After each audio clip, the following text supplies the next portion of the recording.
Joining us now is Hall of Fame baseball writer Bill Madden of the New York Daily News. Hello, sir. Hello, Steve. How are you? And I'm great, and I understand congratulations are in order for yet another Hall of Fame possible induction. What, the Irish Baseball Hall of Fame?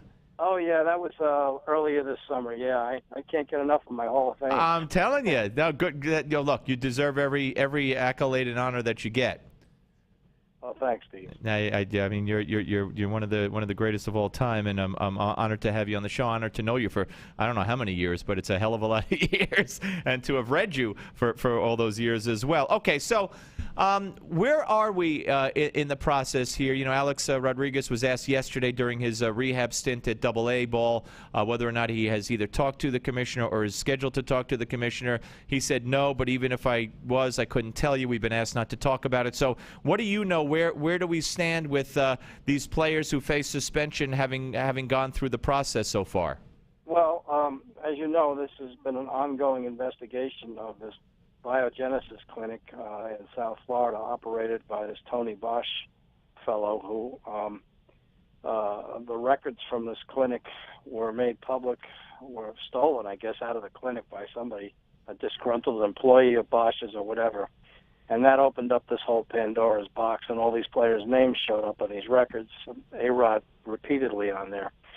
And so baseball launched an investigation of it, and where we are now is that we're down to the nitty-gritty in this investigation because they're in the process of interviewing the players themselves, having already previously interviewed all the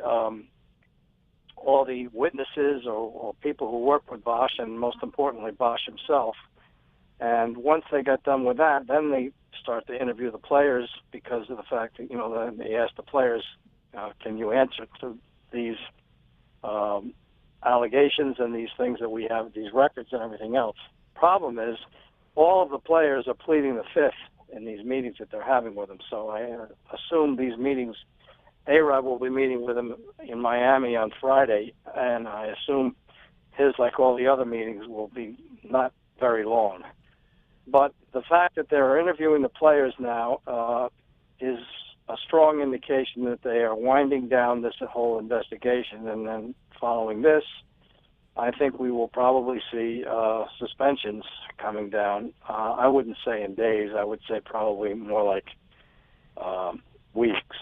Okay, but so not immediately after No. the All-Star break, as some have indicated we might see, but just after the All-Star break at some point. Yeah, I would say so. Yeah, I wouldn't be surprised if the earliest would be the end of the month. All right, now, Bill, going forward, so let's say these suspensions are handed down. Before I ask you the number, because there's been also some debate as to whether they could be 50 games or 100 games, whatever the contract calls for. But can they not immediately appeal these suspensions and then just go from there? Okay. Yeah, that's what happens. I mean, so to suggest that Ryan Braun or Alex Rodriguez is going to be missing the rest of the season would not be accurate, because what happens is once they're suspended, then there's an appeals process, and that appeals process can take as long as a month because there's a lot of, you know, there's a certain amount of period where you have to get you're given time to get your whole appeal in order, and then you make the appeal. They have a meeting, they have a session, and then after that, if the two sides, the Players Association and MLB, can't decide whether or not the appeal is justified, then it goes before an arbitrator. And then ultimately the arbitrator has to make that call. Now, can it be for up to 100 games, or is 50 the limit, or where are we with that? No. If it's a second time, right? Yeah, 50 games is the first suspension is for 50 games. Okay. If it's a first-time offense. Right. If it's a second-time offense, it's for 100 games, and if it's a third-time offense, you're out. Right. So where does that put someone like A-Rod, for instance? I mean, have they ever? I mean, he's admitted, but this would be his second, or what? Well, it's very confusing because he's an admitted steroids user from the years when he was in Texas from 2001 to 2003, Right. but that was before they had testing in baseball, so that doesn't count in his case. However, if they can prove a pattern in which A-Rod received drugs from Tony Bosch or used drugs or whatever more than one time within, not like within weeks of each other, but within, 6-month period or a year period, that would count as a second offense. And if he, in turn, is on record somewhere, or if they can prove that he procured drugs from different people within a course of 3 or 4 years, and it was more than two times, that would be grounds for them to throw him out for life. So it's all very sketchy right now because nobody knows what they have on him. Yeah, no, that's true. We're talking to Bill Madden, Hall of Fame baseball writer here on the Steve Malzberg Show. Bill, of course, of the New York Daily News. Do you think does the league really want Braun because he had the suspension undone? They said the test results weren't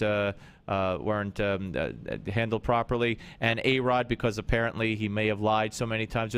Are those the two guys they really want to kind of get? Do you think? Absolutely. Absolutely, they are their two primary targets here, and I think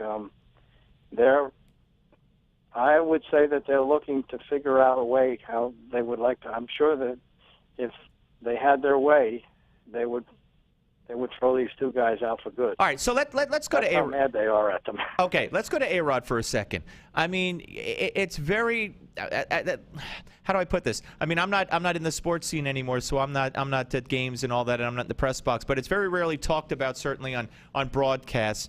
We know what happened to the records achieved by McGwire and the records achieved by Bonds and et cetera. But we keep hearing that A-Rod, doesn't he want 800 home runs, and does he want to become the all-time home run leader? How could anybody with respect any number that A-Rod winds up with? How could it mean anything if the others didn't mean anything for the other aforementioned names? Well, it wouldn't. Okay. It wouldn't. And then once he admitted he did steroids with Texas, that was the end of him as far as the Hall of Fame or anything else. Okay, that's what I wanted to know. Yeah. Well, that absolutely makes sense then. Now, one other thing though, which I mean we should note, and watching the Zimmerman trial, of course, and every expert witness that testified for the defense, the prosecution gets up and says, "You're being paid for this, aren't you?" Which, of course, every expert witness is paid by both sides, I would assume. But is it not a fact that Tony Bosch first denied all this and then did not cooperate, and then even reportedly asked A-Rod for money, and after A-Rod turned him down, reportedly, he then went back to Major League Baseball, and isn't Major League Baseball paying him now for his cooperation? Yes, they are, and that could pose... in arbitration, that could taint it, right? Well, it could. I mean, it all depends on how compelling his evidence is, whether he was paid for it or not. And, I think all along, everybody who's been watching this and following this and has been involved in this has basically had the opinion that baseball better have a lot more than Tony Bosch if they think that they're going to get these kind of suspensions of these guys. Yeah, very interesting. So you looking forward to the first All-Star game since, what was it, 60 what that the Mets hosted it at Shea? 64. That's an awful long time for a New York team not to get an All-Star game, no? Well, the Yankees had one a couple years ago. Yeah, no, I know that, but and the Yankees also had one in '77. Right, that's what I'm saying. It's a lot of years between Mets All-Star hostings, I guess. Well, there's 30 teams in baseball. Yeah. And it's kind of a rotating thing, and so do you think now? Here's an interesting question, and I hope you got another minute or two. Sure. Whether or not the Mets phenom, Mr. Harvey, who now has told us that the reason he's given up some runs in his last couple of starts is because he's been pitching with a blister on his finger, and there's been some speculation as to whether or not he'll get his next start prior to the All-Star game. But, I give credit to Keith Hernandez and the Mets announcers on the TV side yesterday when I was watching the game saying, wait a minute, if there's any question as to which game he's going to be pitching, if there's a choice between his next start for the Mets or the All-Star game, history aside and theatrics aside, he's got to pitch for the Mets, not be saved for the All-Star game. Do you agree that will happen or not? Well, I think they already announced today that he's not pitching Saturday. Oh, they did? See, I didn't hear that yet. Okay, so not pitching Saturday, but right. not saying he's going to rest that blister through the All-Star break, huh? Well, obviously he's pitching the All-Star game. How do you feel about that? I think he should. Yeah, pitch the All-Star game and forego a Mets start? Yep. Okay, why is that? Well, first of all, because where are the Mets going? What difference does it make if Matt Harvey pitches Saturday or doesn't pitch Saturday and Jeremy Hefner does? Right. I mean, the Mets are going nowhere. This is the All-Star game. This is the one shining moment that the Mets have this year, and this is New York. Right. And I'm sure if you took a poll, even of Mets fans, Steve, even of Mets fans, Right. they would tell you they'd rather see Matt Harvey start the All-Star game on Tuesday than pitch in a meaningless game on Saturday. Interesting. No, I would love to see that, Paul. And one other thing, though, what about the possibility that he can make the blister worse and then miss another start or two? Even Well, with that, I don't think that's going to happen. Okay. I think they're going to be careful with him. First Right. of all, he's only going to pitch 3 innings. right. almost. And between now and then, hopefully the blister will be.